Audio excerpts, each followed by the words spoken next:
Isn't there anything we can do to help Tumnus? They'd have taken him to the witch's house. And you know what they say? There's few that go through them gates that come out again. Fish and chips.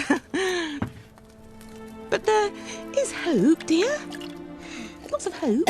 Oh, yeah, there's a right bit more than hope. Aslan is on the move.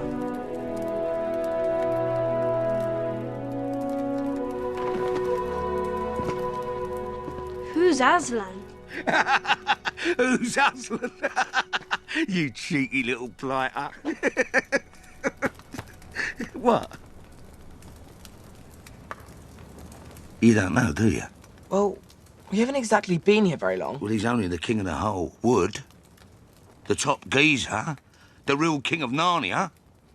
He's been away for a long while. But he's just got back.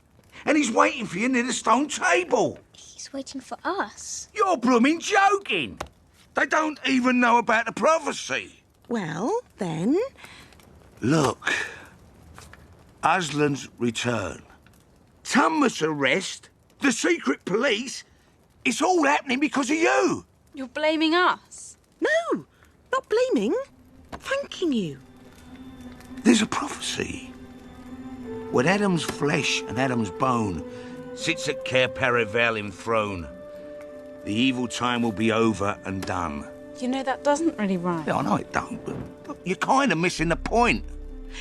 It has long been foretold that 2 sons of Adam and 2 daughters of Eve will defeat the White Witch and restore peace to Narnia.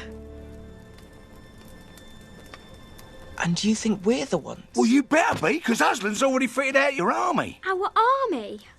Mum sent us away so we wouldn't get caught up in a war. I think you've made a mistake. We're not heroes. We're from Finchley. Thank you for your hospitality. But we really have to go. You can't just leave. He's right. We have to help Mr. Tumnus. It's out of our hands. I'm sorry, but it's time the 4 of us were getting home. Ed? Ed? I'm gonna kill him. You may not have to. Has Edmund ever been to Narnia before?